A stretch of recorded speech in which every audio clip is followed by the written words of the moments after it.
तो हम तुम्हारा फर्स्ट क्वेश्चन है कि discuss the concept of history of disease followed by causative agent and their prevention. तो डिजीज का जो हिस्ट्री है उसके बारे में डिस्कस करने कह रहा है, कॉजेटिव एजेंट के बारे में, और उसका कैसे हम प्रिवेंशन करें। 16 मार्क्स का क्वेश्चन है तो उसके बारे में। अब हम लोग को कोई पैटर्न फॉलो नहीं करना है कि जैसे 19 का पैटर्न फॉलो कर रहे थे कि 4 नंबर का, 5 नंबर का, 7 नंबर का, 14 नंबर का। तो ये क्वेश्चंस अब हम ये पैटर्न फॉलो नहीं करेंगे, हम एक बीच वाला पैटर्न फॉलो करेंगे कि 8-8 नंबर वाला हम क्वेश्चंस करेंगे। 8 वाला क्वेश्चंस में क्या होगा कि अब दोनों इधर लिख सकते हैं, 16 मार्क्स को भी थोड़ा बढ़ा चढ़ा के लिख देंगे तो 16 मार्क्स में भी हम उसको कैरी ऑन कर सकते हैं। तो इसीलिए वो हम लोग छोटा क्वेश्चंस नहीं करेंगे, मिडिल वाला टाइप का क्वेश्चन करेंगे ताकि हम एग्जाम में पास होंगे। तो फर्स्ट है हमारा हिस्ट्री क्या है। तो सबसे पहले अगर हम आपका या किसी का भी हिस्ट्री का बात करें तो हिस्ट्री का बात मतलब क्या होता है, हिस्ट्री कहने का मतलब हिस्ट्री, मान लीजिए किन्हीं की हिस्ट्री के बारे में हमको जानना है, अकबर के हिस्ट्री के बारे में हमको जानना है, तो क्या समझेंगे आप? पास्ट के बारे में, ओरिजिन। ओके, मतलब उसके अगर मान लीजिए कि ओरिजिन, हाँ ठीक है, ओरिजिन से हम टिल डेथ तक की बात करते हैं हिस्ट्री में टोटल। अगर हम अकबर का ही हिस्ट्री लेके बात करें तो अकबर के फादर से स्टार्ट होगा, मदर एंड फादर से, कहाँ जन्म हुआ, जन्म से कैसे बड़ा हुआ, शादी हुआ, फिर लास्ट में कहाँ युद्ध किया, फिर कहाँ मरा। तो ये टोटल, ये पूरा लाइफ स्पेन उसका, स्टिल बर्थ से टिल डेथ तक का जो भी चीज है, जो भी हो रहा है इस दौरान में, वो हमारा हिस्ट्री है।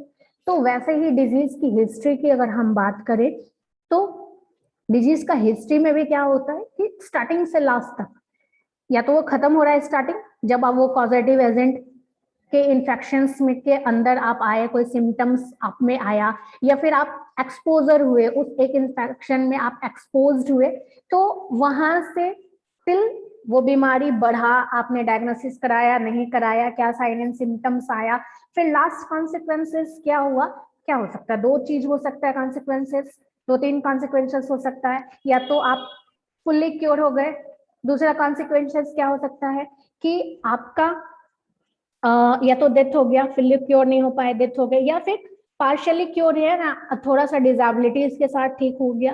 तो लास्ट का कॉन्सिक्वेंसेस क्या हुआ वो डिजीज का, तो डेथ से पहले हुआ या क्योर हुआ।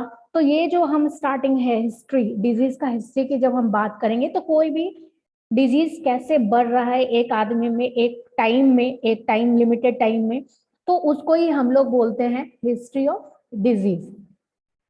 अब ये डिजीज जो होता है क्या होगा, अब हिस्ट्री में क्या हो गया, स्टार्टिंग हुआ, एक्सपोजर हुआ, उसके बाद टिल डेथ तक, जब तक वो ठीक हो रहा है, खराब हो रहा है, क्या हो रहा है, डिसेबिलिटीज ला रहा है, वहां तक का फेज को हम लोग हिस्ट्री बोलते हैं।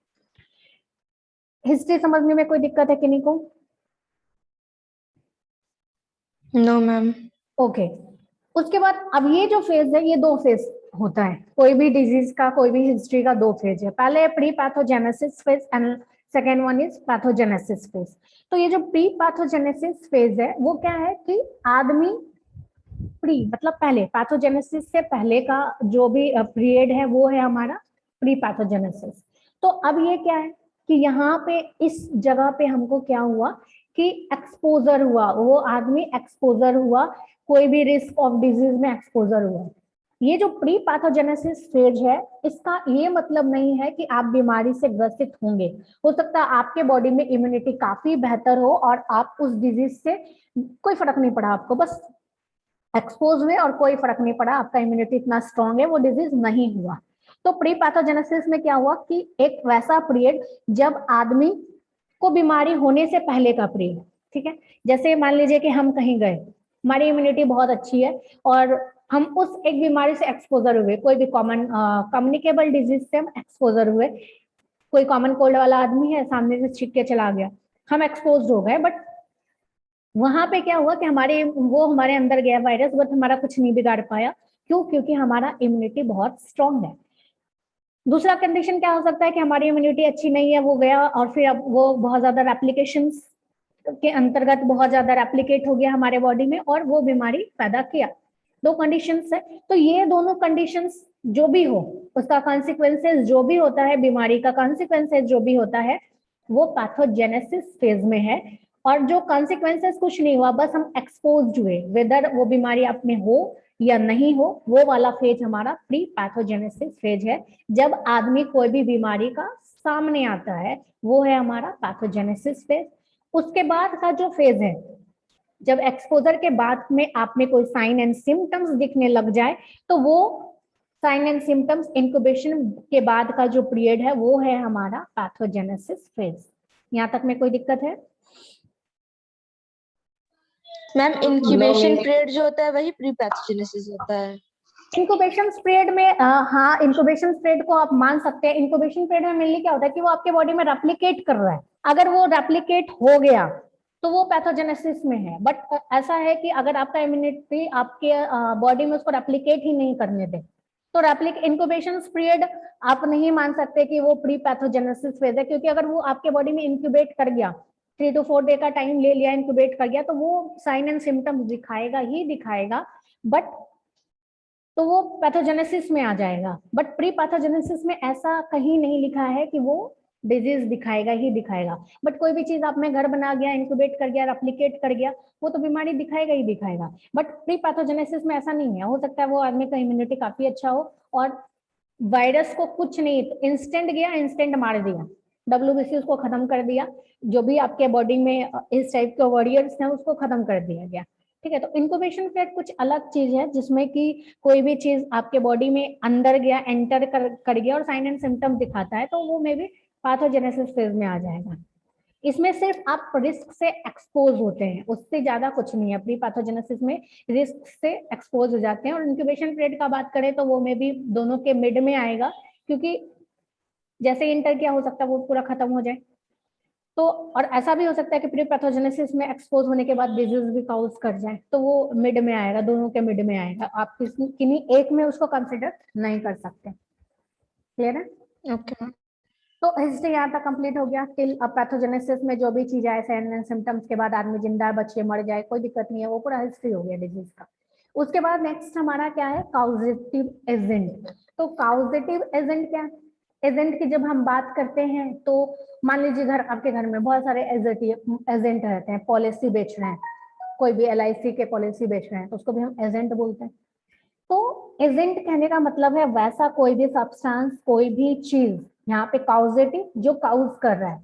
क्या काउज करेगा? तो ऑब्वियसली बात है डिजीज काउज करेगा। आपके बॉडी में कोई भी डिसेबिलिटीज ला रहा है, दैट इज काउजेटिव एजेंट, कुछ भी काउज कर रहा है।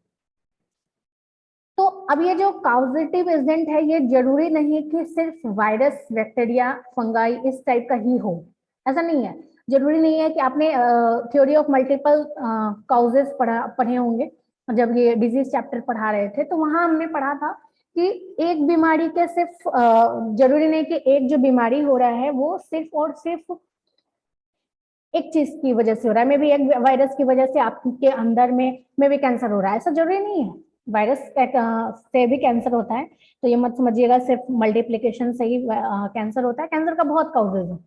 स्ट्रेस के कारण हो गया, आपके बॉडी में बहुत ज्यादा ROS जनरेट होने लग गया, उसकी वजह से होने लग गया, तो बहुत ज्यादा रेडिएशंस में आप आ गए, उस वजह से कैंसर हो सकता है। तो एक बीमारी होने के आपके बॉडी में मल्टीपल काउजेज हो सकते हैं। तो अब ये थ्योरी आ गया। पहले जब थ्योरी था कि कोई बीमारी हो रहा है तो उससे कोई कीटाणु की वजह से हो रहा है, बट अभी जो थ्योरी चल रहा है, एक बीमारी के मल्टीपल काउजेज हो सकते हैं। अब ये मल्टीपल काउजेज में रेडिएशन भी आ गया, तो रेडिएशन तो कोई बायोलॉजिकल एजेंट है नहीं, वो जिंदा आदमी तो है नहीं, तो रेडिएशन क्या है? नॉन लिविंग थिंग्स है, कुछ भी हो सकता है। तो या कोई केमिकल से कैंसर हो गया, मान लीजिए अभी इथेनॉल को बैन कर दिया, आप इथेनॉल ज्यादा यूज नहीं कर सकते। और भी बहुत सारे एसिटिक एनहाइड्राइड, उसको बैन कर दिया, आप लैब में उसको यूज नहीं कर सकते, मिलता भी नहीं है जल्दी। तो उस क्यों कर दिया? क्योंकि उससे पता चला कि स्किन कैंसर हो रहा है बहुत ज्यादा, तो कैंसर काउजिंग एजेंट है, उसमें तो कोई बैक्टीरिया वायरस नहीं है, वो केमिकल है, केमिकल एजेंट में आ गया। या फिर आपके बॉडी का ही कोई केमिकल्स बहुत ज्यादा एक्टिवेट मोड में आ गया, बहुत ज्यादा क्या कर रहा है कि सेल ग्रोथ कर रहा है, एपोप्टोसिस नहीं हो रहा है, कुछ एक केमिकल की वजह से कैंसर काउज कर दे रहा है।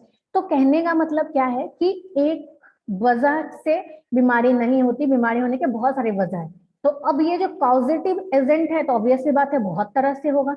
जब एक बीमारी एक वजह से नहीं हो रही है, तो उसको बनाने के कारण भी बहुत सारे होंगे। तो अब ये जो एजेंट है वो हमको बीमारी बनाने वाला है, कॉजेटिव एजेंट है।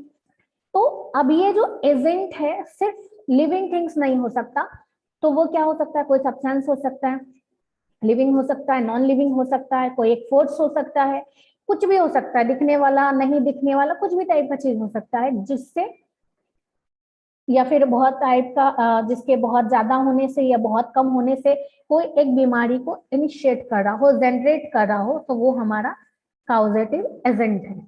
यहाँ तक में कोई दिक्कत है किन्हीं को? No ma'am. ओके, अब नेक्स्ट है क्या क्या एजेंट हो सकता है। तो पहला है बायोलॉजिकल एजेंट, जो हम सबसे ज्यादा पढ़ रहे हैं। तो बायोलॉजिकल एजेंट क्या है, कोई भी जिंदा वाली चीज है जिससे बीमारियां हो रही हैं।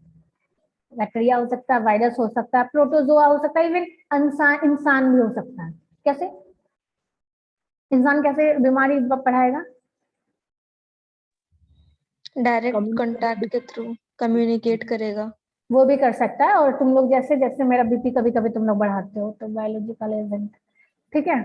कभी कभी स्ट्रेस बढ़ा देते हो, बीपी बढ़ा देते हो, बिना वजह का बीपी बढ़ा देते हो मेरा, तो वैसे तो बायोलॉजिकल एजेंट है। आपने मुझे स्ट्रेस दिया, स्ट्रेस के कारण हो सकता है मेरे में बहुत ज्यादा बीपी बढ़ गया, इंस्टेंट में आदमी का हार्ट रेट बढ़ गया, बीपी बढ़ गया, या फिर स्ट्रेस के कारण हो सकता है शुगर लेवल बढ़ गया, या शुगर लेवल कम हो गया, डायबिटीज में आ गया इंसान, तो ऐसा हो सकता है। तो बायोलॉजिकल एजेंट है।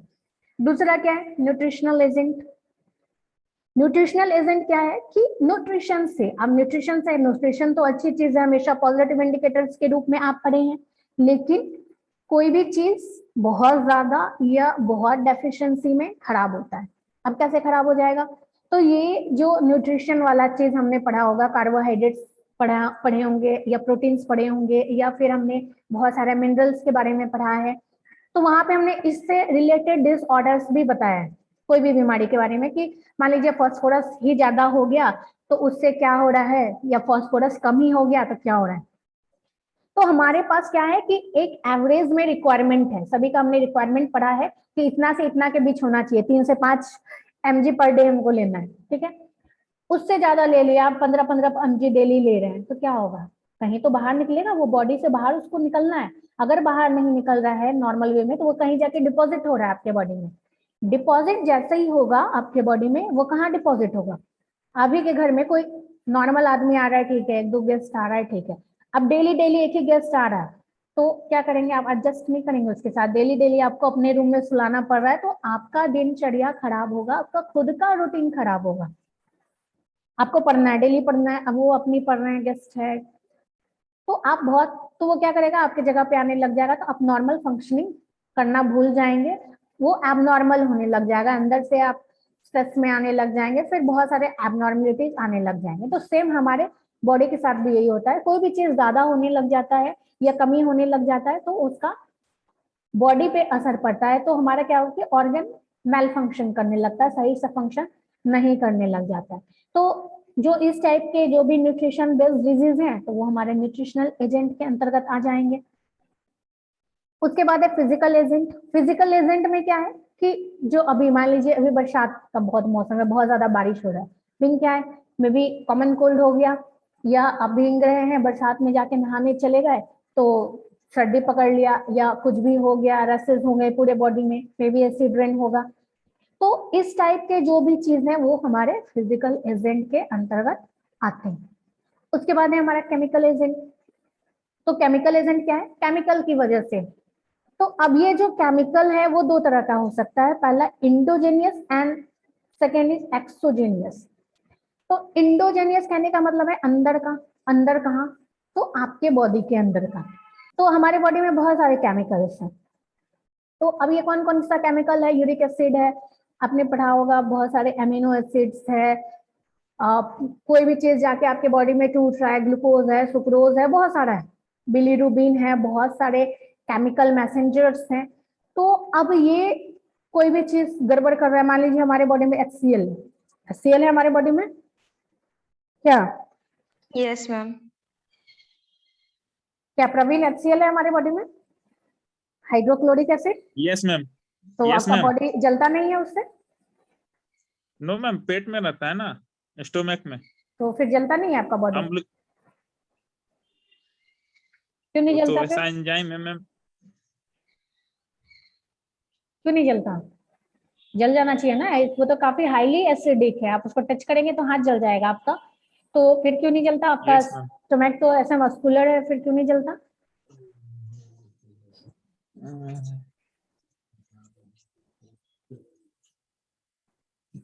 क्या बोले जलता मैम है, इसमें? आपका बॉडी भी जलता है, और जब जलता है तो वो उंड बना देता है, काफी घाव बना देता है, ठीक है। बट कब जलता है?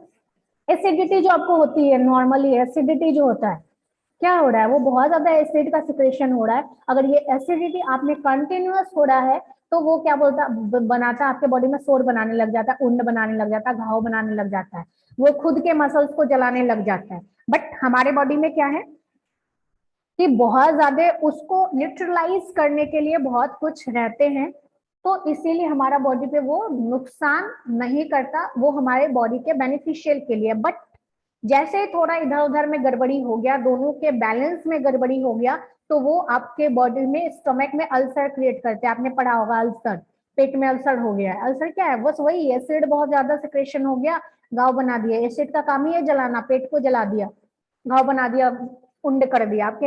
अभी हाथ में भी आप नॉर्मल लगा लेंगे ना एसिड, आपका उंड बन जाएगा, तो फिर उसको ठीक करते हैं। तो अब ये जो इंडोजेनियस वाला कोई भी चीज है, बिलीरुबिन है, बढ़ गया आपके बॉडी में बिलीरुबिन, क्या हो जाएगा? क्या हो जाएगा?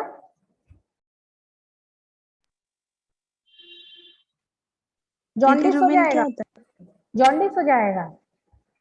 बिलीरुबिन सबके कारण ही आपके बॉडी में जॉन्डिस होता है, तो ये लीवर से यस सिक्रेशन मैम, होता है, पीलापन बढ़ जाएगा मैम। पूरे बॉडी में येलो येलो येलो अब दिखने लग जाएंगे, तो जॉन्डिस होने लग जाएगा। कोई भी चीज की कमी या ज्यादा के कारण आपके बॉडी में गड़बड़ होगा। कीटोन बढ़ गया आपके बॉडी में, तो क्या होगा?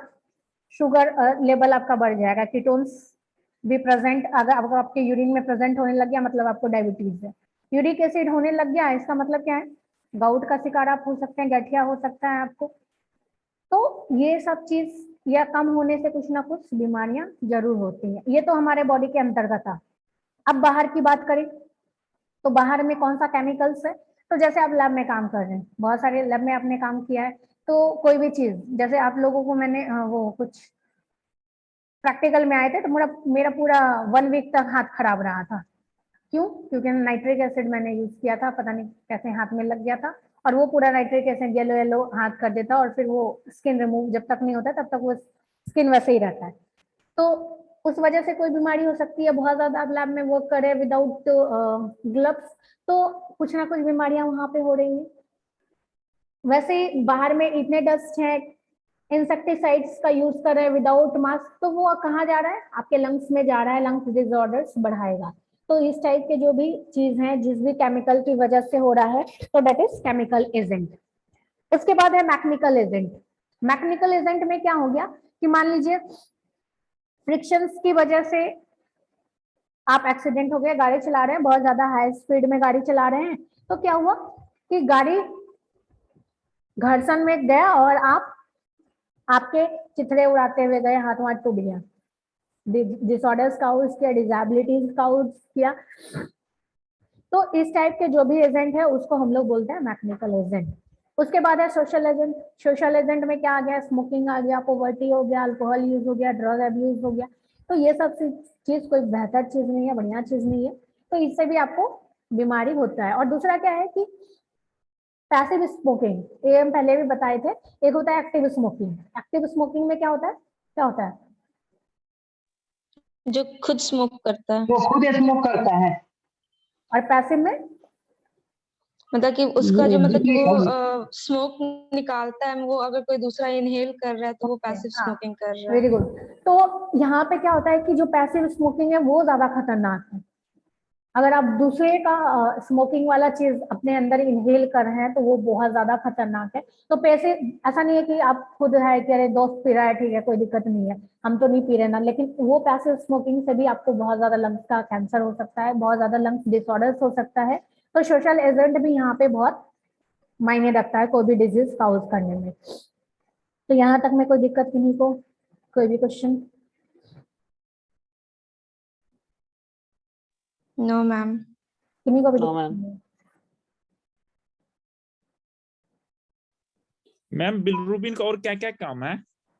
बिलिरुबिन का काम क्या है कि एक तरह का पिगमेंट्स है हमारे बॉडी में, तो ये मेनली क्या करता है कि थोड़ा थोड़ा इसका काम है, बट जैसे ही आपके बॉडी में बढ़ने लग जाता है तो क्या करता है कि आपके बॉडी में पीलिया होने लग जाता है। तो पीलिया क्या होता है कि जॉन्डिस बढ़ने लग जाता है। बिलिरुबिन का मेनली क्या काम है कि ये आपके बॉडी में अल्कलाइन टाइप का रहता है, तो ये जैसे ही आपके इंटेस्टाइन वाले पोर्शंस में आता है तो वहां पे वो क्या करता है कि स्टमक हमारा क्या है, एसिडिक वाला पोर्शन है हमारा, एसिडिक। तो अब वो जो एसिडिक पोर्शन है वो सिर्फ हमारा स्टमक के लिए ही है, बट वो एसिडिक पोर्शन अगर हमारे क्या बोलते हैं इंटेस्टाइन में आ गया तो इंटेस्टाइन वाला का जो फंक्शन है वो खराब कर देगा, मेल फंक्शन होने लग जाएगा। तो हमारे एसिडिक वाले पोर्शंस के लिए फिर उसको अल्कलाइन होना चाहिए, मतलब हमारा पीएच बढ़ना चाहिए। अभी तक में जो 2 पीएच है वो हमको 7-8 के रेंज में होना चाहिए। तो ये लोग जो भी इस टाइप के हैं, बिलिरुबिन हो गया या बाइल जूसेस हो गया या पेनक्रेटिक जूसेस हो गया, इनका मेन काम क्या है कि हमारे पीएच को बढ़ाना, हमारा पीएच को बढ़ाता है ताकि हमारा इंटेस्टाइनल वर्क हो सके, फिर वहां पे फैट्स का इमल्सिफिकेशन हो सके। तो मेन इसका यही काम है कि उसको न्यूट्रलाइज करना, ठीक है। और भी अलग अलग थोड़ा थोड़ा यूजेस होगा, बट मेन काम यहीं पे रहता है उसका, ताकि फिर वो इंटेस्टाइन में आए। और थोड़ा पिगमेंटेशन का भी काम करता है ये हमारे बॉडी में। येलो वाला जो भी पिगमेंटेशन है, यूरिन का अगर कलर थोड़ा येलोइश में आ रहा है या स्टूल का कलर येलो आ रहा है तो ये इसी पिगमेंट्स की वजह से होता है। मेन इसका काम पीएच को न्यूट्रलाइज करना है। पीएच जो हमारा काफी कम था, हमारे इंटेस्टाइन में पीएच थोड़ा ज्यादा चाहिए होगा, तो उसके लिए इसका जरूरत है बिलिरुबिन का या बाइल सॉल्ट का। तो मेन उसका वहीं पे काम रहता है, ठीक है। अब नेक्स्ट है हमारा प्रिवेंशन डिजीज। अभी तक हमने पढ़ लिया क्या हिस्ट्री डिजीज का है, तो अब डिजीज हुआ है तो उसको तो हम छोड़ेंगे नहीं। ऑब्वियस है कि आप बचपन से पढ़ रहे हैं prevention is better than cure, prevention बचाव ही कीजिए।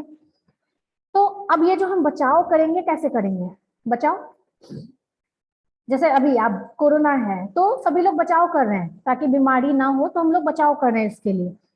तो ये जो वर्ड प्रिवेंशन है इसका मेन मतलब क्या है, बचाव का मेन मतलब क्या है कि हम अपने हेल्थ को कैसे प्रमोट कर रहे हैं, कैसे प्रिजर्व कर रहे हैं, हमारा जो भी सफरिंग्स है या डिस्ट्रेस है उसको कैसे मिनिमाइज कर रहे हैं, जो भी डिजाबिलिटीज हो रहा है उसको हम लोग कैसे उसको मिनिमाइज कर रहे हैं। यही है हमारा प्रिवेंशन ऑफ डिजीज, डिजीज से कैसे बचाव करते हैं।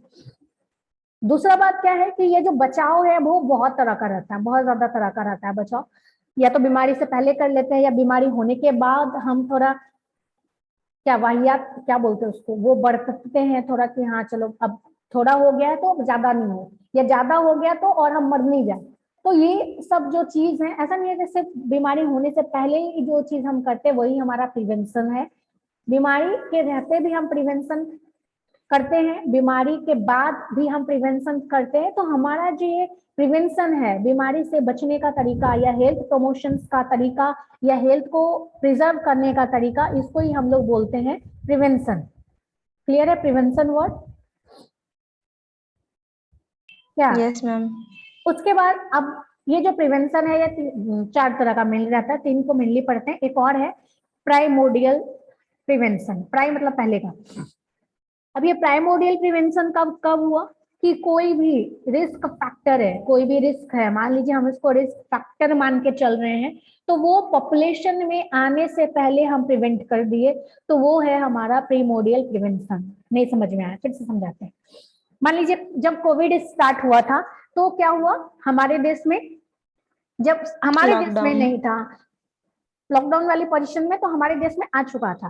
तो जब हमारे देश में नहीं था अगल बगल वाले देश में था, तो इंस्टेंट में क्या कर दिया गया, रेलवेज को बंद कर दिया, फ्लाइट्स वगैरह बंद कर दिए, एयरवेज को बंद कर दिया गया, मेन एयरवेज को बंद कर दिया गया।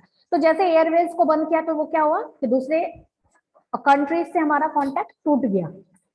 तो इसका मेन उद्देश्य क्या था कि वहां के आदमी हमारे पास नहीं आए, तो वहां के आदमी हमारे पास नहीं आएंगे तो क्या होगा, कम्युनिकेशंस नहीं होगा एक दूसरे के बीच में।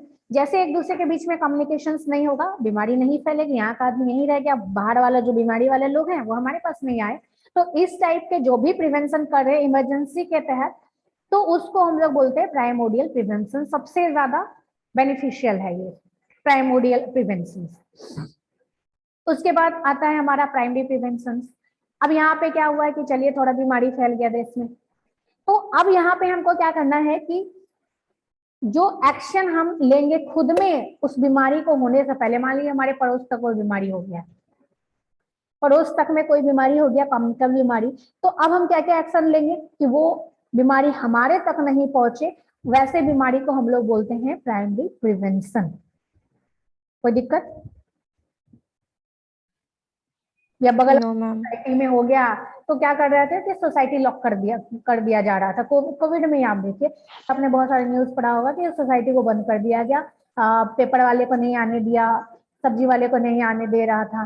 तो इस टाइप की जो भी चीजें हो रही थी तो वो है हमारा प्राइमरी प्रिवेंशन, जिसका मतलब मेन क्या था कि हमारा जो कम्युनिटी का लेवल है या जो भी वेलबींग्स है उसको बढ़ाना, उसको प्रमोट करना। अब ये जो प्राइमरी प्रिवेंशन है ये तो कोविड में आप देख लिए इंस्टेंट में बंद कर दिया था, बट प्राइमरी प्रिवेंशन हर एक बीमारी में होना चाहिए। तो हर एक बीमारी में कैसे प्राइमरी प्रिवेंशन कर सकते हैं हम? तो मान लीजिए जैसे पोलियो था, पहले हमारे देश में पोलियो था, तो पोलियो के लिए क्या कर सकते हैं? तो हम लोग प्राइमरी प्रिवेंशन वैक्सीन या वैक्सीन, इम्यूनाइजेशन। हाँ वही वैक्सीन हो गया। तो हम लोग प्राइमरी प्रिवेंशन को अचीव करने के लिए क्या कर सकते हैं कि दो तरह का मेजर्स लेते हैं। फर्स्ट है हेल्थ प्रमोशंस, दूसरा है स्पेसिफिक। तो हेल्थ प्रमोशंस में क्या कर रहे हैं, एज अ जनरल कर रहे हैं हम, हर एक बीमारी इसमें जनरली कवर अप हो रहा है। बट स्पेसिफिक क्या है, कुछ एक खास बीमारी के लिए खास प्रिवेंशन। तो हेल्थ प्रमोशंस में हम लोग क्या मेंटेन कर रहे हैं, हेल्दी इन्वायरमेंट मेंटेन किए, चलो ठीक है कोई बीमारी नहीं हो रहा है। दूसरा पर्सनल हाइजीन हम मेंटेन किए, बहुत सारी बीमारी उससे मात खा रहा है। तीसरा बैलेंस डाइट, हम एडिक्वेट बैलेंस डाइट खा रहे हैं तो उससे भी बहुत बीमारी नॉरिशमेंट मिल रहा है, इम्यूनिटी ठीक से जनरेट हो रहा है। फोर्थ क्या है, इम्यूनाइजेशन, वैक्सीनेशन हम खुद को ले रहे हैं सभी बीमारी से। तो ये हमारा हेल्थ प्रमोशंस में है, हम अपने हेल्थ को कैसे ऊपर उठा रहे हैं हेल्थ प्रमोशंस में है। दूसरा स्पेसिफिक मेजर्स है। अब कोई एक स्पेसिफिक बीमारी इंस्टेंट में फैल गया तो उसके लिए क्या है कि सरकार कुछ ना कुछ कानून बनाती है, हेल्थ पॉलिसी बनाती है, या फिर नेशनल हेल्थ पॉलिसी ही आता है। तो उसके तहत उस बीमारी को उन्मूलन के लिए सरकार बहुत सारे कदम उठाते हैं। तो उस टाइप के स्पेसिफिक प्रोटेक्शंस जो भी लिया जा रहा है तो वो हमारा स्पेसिफिक प्रोटेक्टिव मेजर्स के अंतर्गत आता है। जैसे अभी कोविड है तो अभी ये है कि आप कहीं पे भी विदाउट मास्क नहीं जाएंगे, विदाउट सैनिटाइजर आप नहीं जा सकते। अभी कुछ दिन में नियम आ जाएगा कि एटलीस्ट आपके पास एक डोज होना चाहिए वैक्सीन का, तभी आप उस चीज में जा सकते हैं। जैसे अभी कॉलेज सब में अगर जाओगे तो वहां पे क्या करता है कि विदाउट वैक्सीनेशन आपको अंदर नहीं करने देगा। अंदर आपको दिखाना पड़ेगा कि आपके पास वैक्सीनेशन सर्टिफिकेट है एटलीस्ट 1 डोज का, तभी आप रिटर्न हो सकते हैं किसी कॉलेज में। तो ये सब स्पेसिफिक मेजर्स अपनाया गया है। तो अब आदमी को लगेगा कि कॉलेज तो जाना मेरे लिए जरूरी है तो हम वैक्सीन लें, तो स्पेसिफिक मेजर्स है ये। और इसके लिए क्या होता है कि गवर्नमेंट भी बहुत सारे हेल्थ पॉलिसीज अपनाती है। अभी जस्ट आपके जूनियर्स हैं तो उन लोग को बहुत सारे HCP में अलग अलग पढ़ना है, तो उनका सोशल फार्मेसी हो गया है, ये सब्जेक्ट का नाम सोशल फार्मेसी हो गया है और उसमें बहुत सारे चीज इंक्लूडेड हो गए हैं। तो उसमें यही सब पढ़ना है कि बहुत सारे सस्टेनेबल डेवलपमेंट गोल्स क्या है, सरकार का हेल्थ प्लान क्या है। अगर जो लोग इंटरेस्टेड होंगे तो वो यूट्यूब पे देख लेंगे, वहां पे मेरा classes recorded class 4th batch का होगा तो वहां से आप देख सकते हैं। तो ये हमारा स्पेसिफिक प्रोटेक्टिव मेजर्स है। तो प्राइमरी प्रिवेंशन मेनली क्या है, कोई भी बीमारी होने से पहले जो हम एक्शन लेते हैं वो है हमारा प्राइमरी प्रिवेंशन। एक और बात कि ये जो प्राइमरी प्रिवेंशन है ये सबसे ज्यादा इफेक्टिव है। प्राइमोडियल भी बहुत इफेक्टिव है, प्राइमरी भी बहुत ज्यादा इफेक्टिव है। जितना पहले वाला आएगा प्रिवेंशन, प्राइमरी सेकेंडरी टर्शरी में बात करें तो सबसे ज्यादा इफेक्टिव प्राइमरी प्रिवेंशन है और सबसे कम खर्चीला प्राइमरी प्रिवेंशन है। जैसे प्रिवेंशन आगे बढ़ता है वैसे इसका खर्चा बढ़ते जाता है, कॉस्ट इफेक्टिव होते जाता है, प्लस काम कम होते जाता है। मतलब प्राइमरी प्रिवेंशन में पैसा भी आपका कम लगेगा, आप बैलेंस डाइट खा रहे हैं, नॉर्मल की तरह बैलेंस डाइट खा रहे हैं, इम्यूनाइजेशन खुद को कर रहे हैं, खुद को नॉरिश्ड कर रहे हैं, आपको बीमारी नहीं हो रहा है। लेकिन सेकेंडरी प्रिवेंशन में आ जाएंगे तो क्या यहाँ बीमारी हो चुका है, उसके बाद आप कोई प्रिवेंशन ले रहे हैं तो अब वो बीमारी ठीक करने में तो पैसा जा रहा है ना आपका। तो जैसे जैसे आगे बढ़ते जाता है प्रिवेंशन वैसे खर्चीला होते जाता है, प्लस उसका इफेक्टिवनेस कम होते जाता है। तो प्राइमरी प्रिवेंशन में किन्हीं को कोई क्वेश्चन है?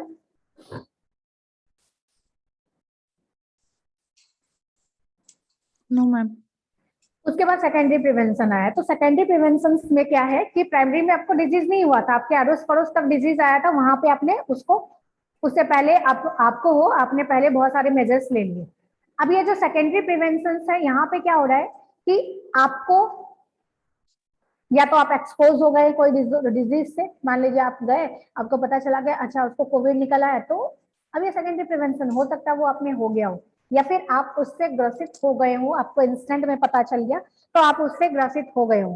तो यहाँ पे क्या है, सेकेंडरी प्रिवेंशन का मेन मतलब क्या है कि आप बीमारी आपको लग गया है इंस्टेंट में और तुरंत आपको पता चल गया, इंस्टेंट में आपको पता चल गया।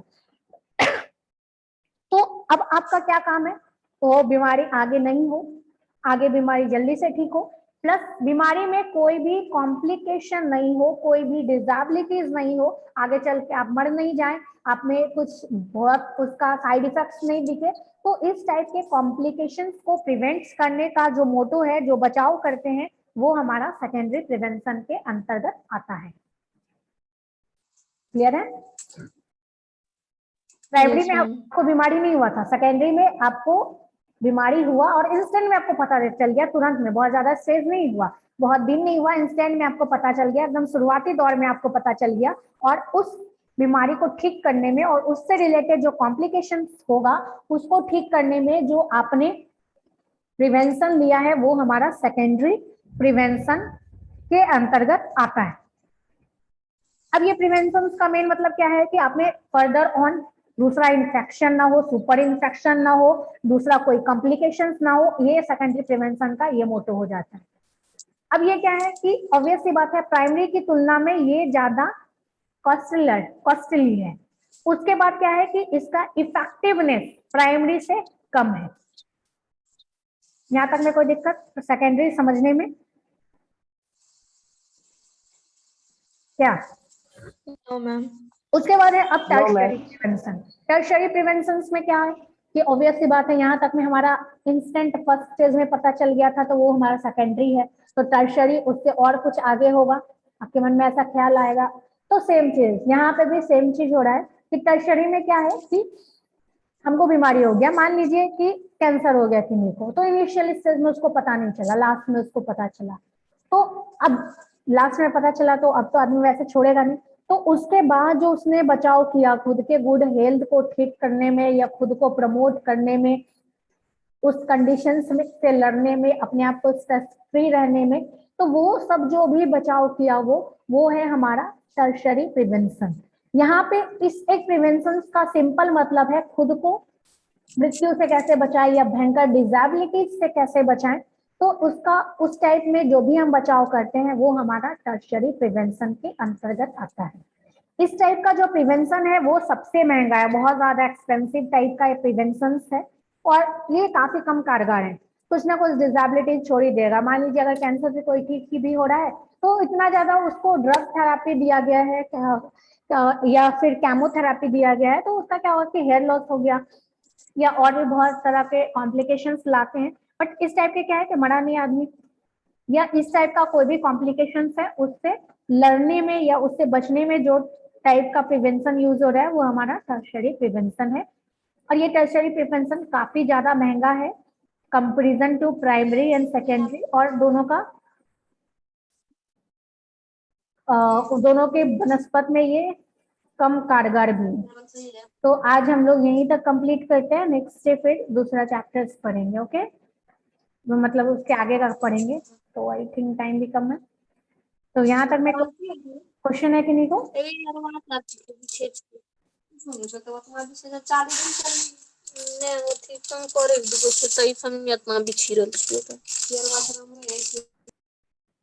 यहाँ तक में कोई क्वेश्चन है कि नहीं? इसका पीडीएफ भेज दीजिएगा ना। पीडीएफ? हाँ श्योर सर, भेज देंगे।